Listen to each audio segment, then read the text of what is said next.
Budget 2025થી 26ના મામલે municipal commissioner Dilip રાણાનું નિવેદન સામે આવ્યું છે. બજેટ 2025થી 26 મામલે મ્યુનિસિપલ કમિશનર દિલીપ રાણાનું નિવેદન સામે આવ્યું છે, જેમાં 24થી 25માં 5558 કરોડનું ડ્રાફ્ટ બજેટ હતું.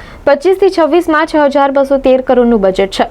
2276 કરોડના ખર્ચે 881 નવીન કામ હાથ પર લેવાશે. મૂળભૂત જરૂરિયાત માટે નવા કામ હાથ પર લેવાશે. સફાઈ વેરામાં બમણો વધારો કરતા 50 કરોડની વધુ આવક થશે. 300 કરોડની લોન પાલિકાએ લીધી છે. અત્યાર સુધી 200 કરોડના બોન્ડ બહાર પાડ્યા છે, જેમાં આ વર્ષે પણ બોન્ડ બહાર પાડવાની વિચારણા છે. 1982 સૂચનો અમને નાગરિકોએ આપ્યા હતા.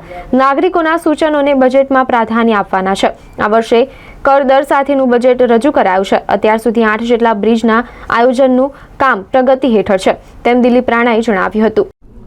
આગામી નાણાકીય વર્ષ 25-26 માટે 6200 કરોડનું કરદર સાથેનું બજેટ રજૂ થયું છે. સ્ટેન્ડિંગમાં આજે 10:30 વાગે માનનીય ચેરમેન શ્રી શીતલભાઈ મિસ્ત્રીને અમે આ ડ્રાફ્ટ અંદાજપત્ર 25-26નું રજૂ કર્યું છે. જોડે રિવાઇઝ અંદાજપત્ર 24-25 પણ આપ્યું છે. મુખ્ય હાઇલાઇટ જે બજેટની છે એમાં ખાસ કરીને આ વખતે અમે પાર્ટિસિપેટરી એપ્રોચ રાખ્યો છે. લોકોના સજેશન અમે મંગાવ્યા હતા. 1982 સજેશન આવ્યા છે. લગભગ મોટાભાગના સજેશનો અમે એડોપ્ટ કર્યા છે.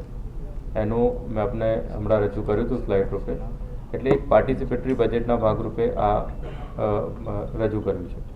જોડે જોડે જે પૂર્ણ થયેલા, જે પ્રગતિમાં છે, જે આયોજનમાં છે અને જે નવીન બજેટમાં છે, એમ કરીને 6000 કરોડના કામો સાથે અમે આ અહીંયા હાઇલાઇટ્સમાં મૂક્યું છે. જેમાં જે નવીન આયોજન છે એ 1767 કરોડના વિકાસના કામો સાથેનું આ બજેટ છે. પૂર્ણ 611 કરોડ, પ્રગતિ 2310 અને આયોજન હેઠળ 1618 કરોડના કામો આમાં રજૂ થયેલા છે. જોડે જોડે સર્વગ્રાહી વિકાસ થાય, દરેક સેક્ટરમાં વિકાસ થાય એનું ધ્યાન રાખીને બજેટ બનાવ્યું છે. જેમાં પાણી પુરવઠા, સિવેજ, રોડ, ફ્લાયઓવર્સ બધી રીતે હિસ્ટોરિકલ સિટીના કન્સેપ્ટમાં અમે એમાં ક્રિએટિવ સિટીનો દરજ્જો મળે એના પણ અમારા પ્રયત્ન છે. જોડે જોડે સફાઈ રહે, વધુ સ્વચ્છતા, વધુ સુવિધા મળે એની માટે પણ બજેટમાં જોગવાઈ કરી છે. જે સફાઈ વેરો છે એ અમે વધાર્યો છે. જોડે જોડે ગ્રીન સિટી અને કાર્બન ક્રેડિટ મળે એની માટે EV પોલિસી એ બી પ્રપોઝડ અમે આ બજેટમાં કરી છે. લોકોને પોતાની ઘરની બાજુમાં રમતગમતની સુવિધા મળી શકે, રમતગમતની સુવિધા મળે, લાઇબ્રેરીની સુવિધા મળે એની માટેનું આયોજન પણ આ બજેટમાં કરેલું છે. એટલે યુવાનો માટે પણ આયોજન કર્યું છે. વડીલો માટે પણ અમે બજેટમાં એની માટે થઈને બાગ બગીચામાં એમની માટે સ્પેશિયલ પ્લેસ રાખવાનું એ બી આયોજન છે.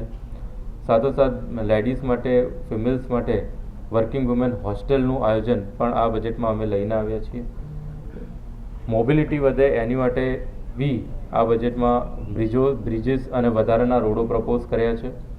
એટલે સમગ્ર રીતે દરેક સેક્ટરને ધ્યાનમાં રાખી 6200 કરોડનું આગામી નાણાકીય વર્ષનું પાર્ટિસિપેટરી બજેટ અને દરેક સેક્ટરનો વિકાસ થાય અને લોકોને અમે વધારેમાં વધારે ફેસિલિટી આપી શકીએ એ માટેનું બજેટ આજે draft budget rather standing committee સમક્ષ અમે રજૂ કર્યું છે. બજેટમાં આયોજન છે આ વર્ષમાં પણ બોન્ડ ખરીદવા માટે 100 કરોડ મિનિમમ અને we will try four 200 crore. 200 crore VGL company બનાવી છે કોર્પોરેશનના જોઈન્ટ વેન્ચર સાથે, એનું બજેટમાં કોઈ પણ ઉલ્લેખ નથી. શું એનું પ્રોફિટ કેટલો થયો છે અથવા તો કેટલા નવા કનેક્શન ચાલુ વર્ષે આપવામાં આવશે એ કઈ બાબતની જાણકારી આપો. જે વડોદરા ગેસ લિમિટેડ જે છે એ ગેલ સાથે એ MOU કરી અને એની સાથેની કંપની છે. ગેસ પ્રોવાઈડ કરવાનું જે કામ કરે છે એમાં જે જૂના અને જર્જરિત કનેક્શનો છે એને રિપ્લેસમેન્ટનો એક મોટું કાર્યક્રમ અત્યારે ચાલી રહ્યો છે, પ્રોજેક્ટ ચાલી રહ્યો છે અને જોડે જોડે નવા કનેક્શનો આપવાની પણ કામગીરી ચાલી રહી છે. ડોડો સ્ટેશન અને બીજા સ્ટેશન્સ એ પણ અત્યારે એમાં કામગીરી ચાલુ થઈ છે. વધારેમાં વધારે એનો વિસ્તાર કરવાનું આયોજન છે.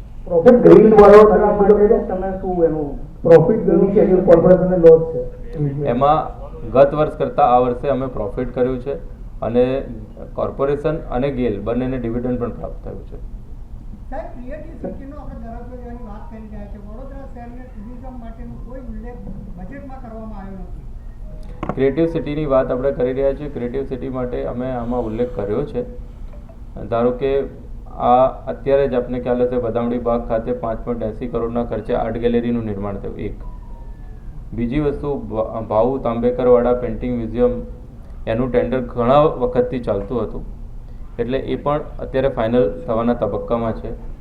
ઉપરાંતમાં હમણાં લાલકોટને વિકસાવવાની મંજૂરી, મ્યુઝિયમ તરીકે વિકસાવવાની મંજૂરી સ્ટેન્ડિંગ કમિટી આપી છે, એટલે એ પણ થવાનું છે. ન્યાય મંદિરનું પણ ટેન્ડરિંગ સ્ટેજે કામ ચાલે છે. જેટલી LED સ્ક્રીનો લગાવી છે એના પર સમયાંતરે ટુરિઝમની એડવર્ટિઝમેન્ટ અમે કરીએ છીએ. આગામી વર્ષોમાં જે ડાયમંડ સેન્ટર છે એ પણ ટુરિઝમ સેન્ટર તરીકે, અને લોકોની સુખાકારીમાં વધારો થાય, લોકોને એક પ્લેસ મળે, એની માટેનો વિકાસ થઈ રહ્યો છે. ટુરિઝમને વિકસાવવા માટે અને ટુરિસ્ટ આવે એની માટેના જે ઇકોસિસ્ટમ ડેવલપ કરવાના હોય, મોબિલિટી વધારવાની હોય, ગ્રીન કવર વધારવાનું હોય, સુવિધાઓ વધારવાની હોય, એની માટે પણ કોર્પોરેશનમાં ખૂબ વધારે પ્રમાણમાં જે બ્રિજીસ કે રોડ કે બીજી બધી સુવિધાઓ છે એનો પણ ઉલ્લેખ આમાં કરાયેલો છે. એટલા માટે થઈને ટુરિઝમનું જરા પણ નથી એવું નથી, આમાં અમે ટુરિઝમનો ઉલ્લેખ કર્યો છે.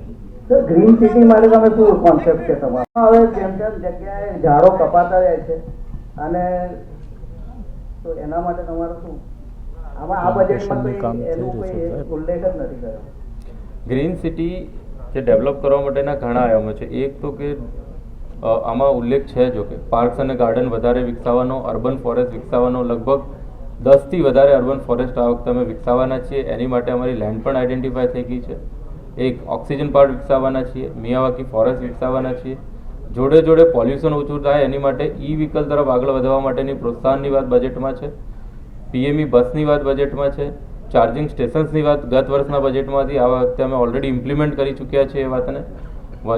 એટલે રિસાયકલ ઇકોનોમીની વાત છે. એટલે પોલ્યુશન ઓછું થાય, એમિશન ઓછું થાય, ગ્રીન ફ્યુઅલ તરફ આગળ વધીએ, અને જે ઉત્પન્ન થાય છે એને રિસાયકલ કરીએ, ગ્રીન કવર વધારીએ, એ બધી વાત આમાં અમે મૂકી છે. બેન, મેં હમણાં જ સ્પષ્ટતા કરી, હું આપને બતાવી દઈશ. ચાલો, થેન્ક યુ.